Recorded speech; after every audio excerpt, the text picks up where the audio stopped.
Hey, if you're here, don't forget to subscribe to the Curiosity Wiki YouTube channel. Activate the bell to be the first to see the new videos. We talk a lot about the richest men in the world and the richest persons in the world. Well, now it's time to talk about the richest women in America. Who are these extremely wealthy women? Where did they get their billions of dollars? And why have you probably only heard of 2 of them? So, stay tuned as we find out who the top 5 richest women in America are. Number 5. Miriam Adelson, $31 billion. Miriam Adelson ranks 5th richest Israeli and 44th richest person in the world.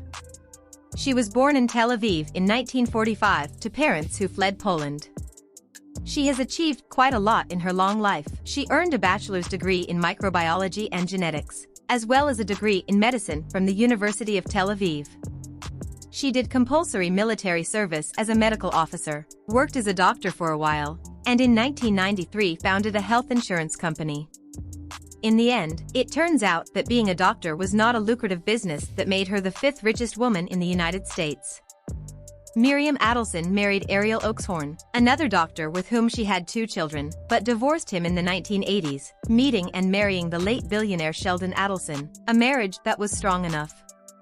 With $7 billion, Sheldon bought the company in 1988 and turned it into the transcontinental multinational giant it is today, with subsidiaries from the United States to China.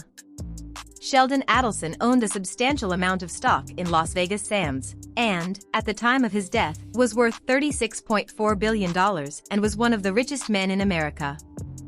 After his death, at the age of 87, he left more than half of his $48 billion empire to his wife Miriam, who now owns 56 of the Las Vegas Sands shares. Miriam has been a major political player in the United States for several years now, donating tens of millions of dollars to political candidates she supports, and even received the Presidential Medal of Freedom in 2016, presumably because of the freedom you get when you gamble away your life savings. Number 4. Jacqueline Mars, $33.3 billion. Next up, we have the Queen of Broken Hearts, the 39th richest person in the world and the person who has a candy bar named after her. Remember when you forgot it was her birthday and quickly bought a bunch of chocolates to hide it? The Mars Company, yes, the Mars Candy Bar, is worth $40 billion and is responsible for those candy bars you reflexively buy at the supermarket, like Snickers, Twix, Skittles, and of course Mars. They also make pet food and provide grooming services for pets and probably for many dogs who accidentally eat chocolate. Ladies and gentlemen, this is called cornering the market. So who exactly is Jacqueline Mars? She was born into wealthy Mars family in Washington, D.C., and received a prestigious education, attending one of the first boarding schools for girls in New England, Miss Hall School in Pittsfield. She then attended Bryn Mawr College, where she graduated with a degree in anthropology, and eventually joined the Mars Company, founded by her grandfather Frank Mars in 1911. Jacqueline worked for the company for nearly 20 years as president of the food group until 2001, after which she served on the board of directors until 2016. Under her watch, Mars has covered just about every product aisle in supermarkets with its wide range of popular. She was responsible for Combo's crackers, pasta sauce or chewing gum, rice, Uncle Ben's. But also things people probably shouldn't eat like pet food, pedigree. Jacqueline has been married twice. The first marriage resulted in 3 children. We don't know how she resists the temptation to open a giant chocolate factory and hide the golden tickets. Number 3. Julia Koch, $53 billion. Next we have the 24th richest person in the world. A member of one of America's wealthiest families and widow of the late David Koch.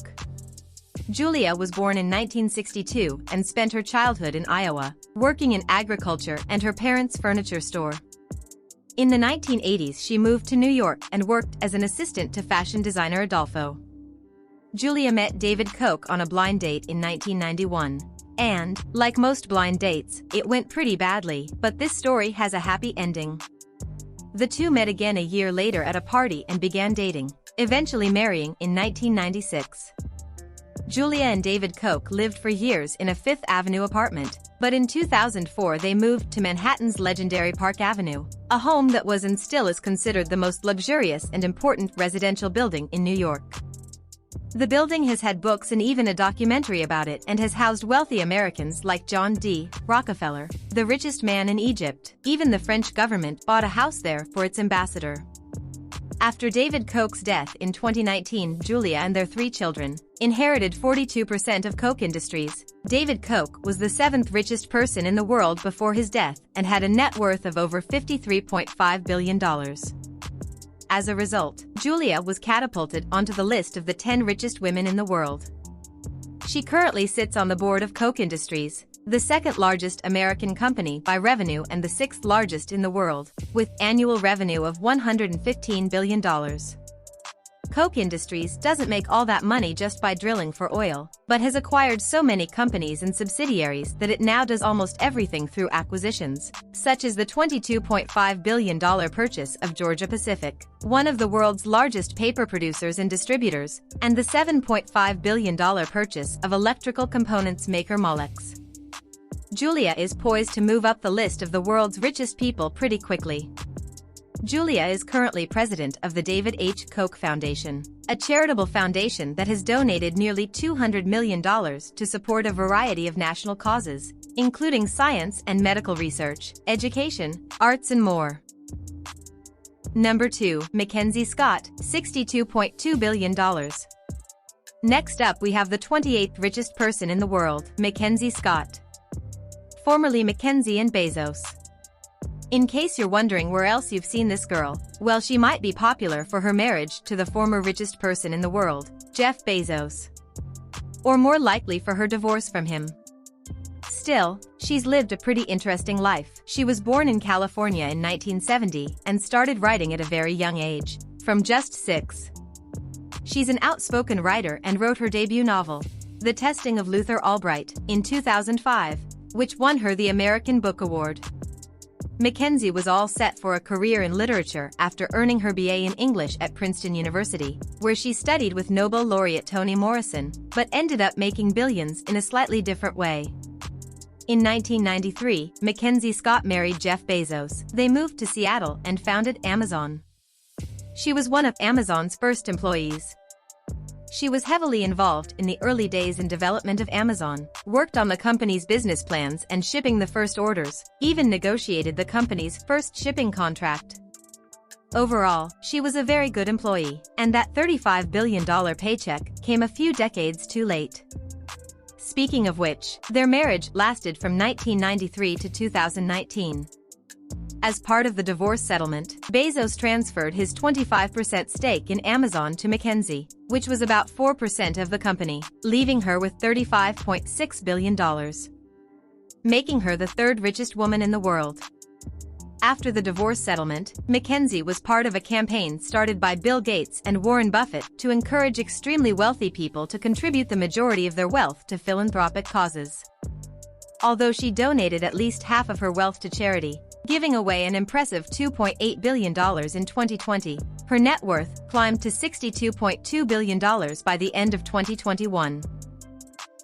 Number 1. Alice Walton, $66.4 billion. And finally, we have the richest woman in the United States. She is the 19th richest billionaire in the world and is also part of the richest family in America, the Walton family. Alice was born in 1949 in Newport, Arkansas, and was raised with her 3 brothers, Rob, John and Jim, by her father Sam Walton. Her father founded Walmart in 1962, and over the decades it became the world's largest company by revenue, earning over $540 billion. As you can imagine, being the heiress of Walmart's founder can be quite lucrative. In fact, the entire Walton family fortune is worth $169.7 billion, to be exact. Turns out Walmart is more than just bargain deals, it has a net worth greater than the GDP of some countries. There are about 10,500 Walmart stores in 27 countries around the world. And it has about 2 million employees and serves about 220 million customers every week. Much of this shopping empire is owned and controlled by Alice Walton, who throughout her life has turned down offers to work for Walmart, contrary to her siblings, choosing instead to pursue her passions. She has worked as an equity analyst, money manager, and broker at several well-known financial institutions. She founded an investment bank, where she served as president and chief executive officer. In the late 1990s, her company closed and, like a soap opera, she moved to a farm in Texas and started raising horses. Probably to get her groove back. Despite being a horse lover, she sold the farm in 2015 and moved to Fort Worth. What did she do there? She spends her time as an art lover at the Crystal Bridges Museum of American Art, the art museum she founded by chance. Turns out you can really chase your dreams when you have a lot of money.